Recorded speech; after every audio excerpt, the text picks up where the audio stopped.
Optometry universe, come take a ride. Celebrate the eyes, no need to hide.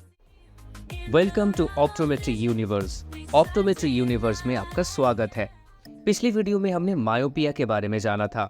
इस video में हम लोग hypermetropia के बारे में जानेंगे, लेकिन उससे पहले याद है ना आपको, आंख के ऑप्टिकल सिस्टम के दो इंपॉर्टेंट हिस्से, पावर और एक्सियल लेंथ। इनका बैलेंस बहुत ज़रूरी है, लेकिन ये बैलेंस में नहीं रहते तो क्या हो अगर आंख का पावर कम हो जाए और एक्सियल लेंथ नॉर्मल रहे, या फिर किसी नॉर्मल पावर वाले आंख का एक्सियल लेंथ कम हो जाए। ऐसे दोनों ही सूरतों में जो लाइट रेज हैं वो रेटिना पर कन्वर्ज नहीं हो पाएंगी, उसके पीछे कन्वर्ज होने की कोशिश करेंगी। ऐसी कंडीशन को हाइपरमेट्रोपिया कहा जाता है। हाइपरमेट्रोपिया यानी फार साइटेडनेस या फिर दूरदृष्टि दोष।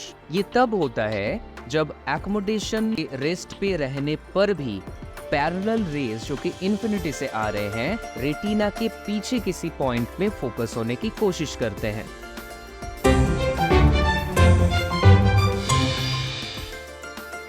हाइपरमेट्रोपिक पेशेंट को नजदीक की चीजें धुंधली ज्यादा दिखती हैं, साथ में दूर की चीजें भी धुंधली दिख सकती हैं। हाइपरमेट्रोपिक पेशेंट को दूर में देखने के लिए भी एकोमोडेट करना पड़ता है। नजदीक में देखने की कोशिश करते हैं तो उनको और ज्यादा एकोमोडेशन की जरूरत पड़ जाता है। डिस्टेंस विजन बेहतर रहता है नियर विजन के मुकाबले, इसलिए इसको लॉन्ग साइटेडनेस कहा जाता है। हाइपरमेट्रोपिया की कई सारे वजह हो सकते हैं, जिनमें से पहला है एक्सियल लेंथ का कम होना, यानी हाइपरमेट्रोपिक आंख में नॉर्मल से कम एक्सियल लेंथ हो सकता है।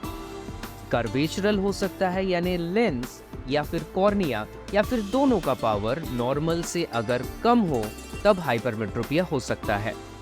इंडेक्स हाइपरमेट्रोपिया, अगर लेंस का इंडेक्स रिफ्रैक्टिव इंडेक्स नॉर्मल से कम हो जाए तब हाइपरमेट्रोपिया हो सकता है।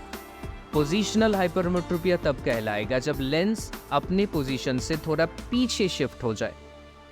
अफेकिया भी एक तरह का हाइपरमेट्रोपिया है, क्योंकि इसमें लेंस के ना होने की वजह से लाइट रेज रेटिना पर नहीं फोकस हो पाती, उसके पीछे फोकस होने की कोशिश करते हैं। तो रिफ्रैक्टिव हाइपरमेट्रोपिया के कई सारे वजह हो सकते हैं। पहला है लेंस पावर की कमी, जिसका पहला रीजन है अफेकिया। दूसरी वजह जिसकी वजह से लेंस में पावर में कमी आ सकता है वो है पोस्टीरियरली पोजीशन्ड लेंस। लेंस अगर अपनी जगह से पीछे चला जाए तो एकोमोडेशन का वीक या खो जाना, ये भी एक रीजन हो सकता है। और इसका पहला एग्जाम्पल है ट्रॉमा, यानी चोट की वजह से हो सकता है। कुछ ड्रग जैसे marijuana, उसकी वजह से एकोमोडेशन थोड़ा कमजोर पड़ सकता है।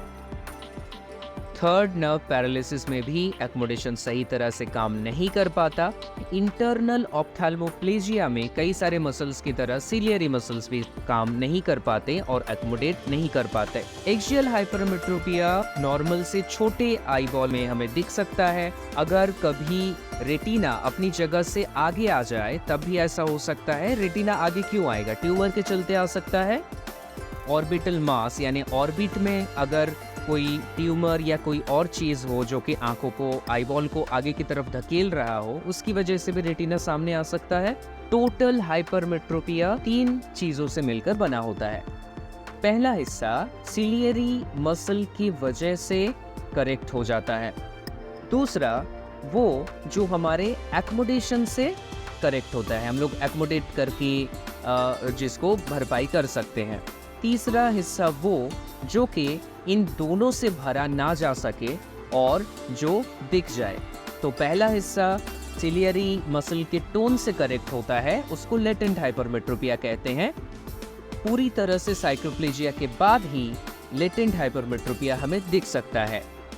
वो हिस्सा जो एकोमोडेशन से पूरी तरह से करेक्ट हो सकता है उसे फैकल्टेटिव हाइपरमेट्रोपिया कहा जाता है। जो हिस्सा किसी तरह से करेक्ट ना हो सके और पहली बार ही रिफ्रैक्शन करके हमें जो प्लस पावर दिखता है उसे एब्सोल्यूट हाइपरमेट्रोपिया कहते हैं। तो एब्सोल्यूट हाइपरमेट्रोपिया वो है जिसमें मिनिमम प्लस लेंस से हम जब पेशेंट को साफ दिखा पा रहे हैं वो है एब्सोल्यूट हाइपरमेट्रोपिया। फैकल्टेटिव हाइपरमेट्रोपिया वो है जब हम मैक्सिमम प्लस पावर किसी के आंख के सामने रख रहे हैं और उसके नज़र को धुंधला किए बगैर वो उस चीज़ को पढ़ पा रहा है। और लेटेंट हाइपरमेट्रोपिया वो है जो कि पूरी तरह से साइक्लोपेल्जिया होने के बाद जो हिस्सा हमें दिखने लगे। इसको एक एग्जाम्पल से समझते हैं। मान लीजिए एक पेशेंट आपके पास आता है जिसके रिफ्रैक्शन करके आपको पता चलता है कि +2 पावर से ही वो 6 पढ़ पा रहा है। मिनिमम पावर है +2 जिससे वो साफ 6 पढ़ा।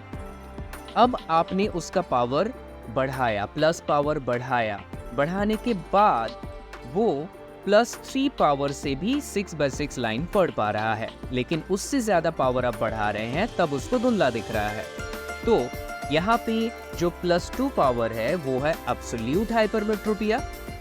जो एडिशनल एक और पावर आपने ऐड किया यानी +1 वो है फैकल्टेटिव हाइपरमेट्रोपिया।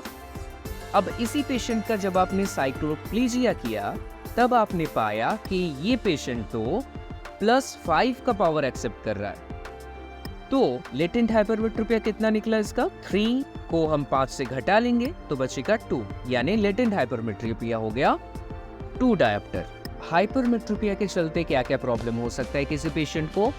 हेडेक हो सकता है, पेशेंट दूर में देखने के लिए भी अकोमोडेट कर रहा है तो उसका आई मसल ज़्यादा काम कर रहे हैं तो फटीग और हेडेक आसानी से होगा। उसको नज़दीक में तो धुंधला दिखेगा ही दिखेगा। अगर हाइपरमेट्रोपिया ज़्यादा है जिसको एकोमोडेट करके कवर अप नहीं किया जा पा रहा है तो फिर ऐसे में दूर में भी धुंधला दिखेगा। पेशेंट देखने के लिए आंखों को सिकुड़ सकता है, स्क्विंटिंग दिख सकता है। हाइपरमेट्रोपिया की वजह से बच्चों में स्ट्रैबिस्मस या स्क्विंट और एम्ब्लायोपिया यानी आलसी आंख ये भी दिख सकते हैं। हाइपरमेट्रोपिया के करेक्शन के लिए हम प्लस लेंस का इस्तेमाल करते हैं।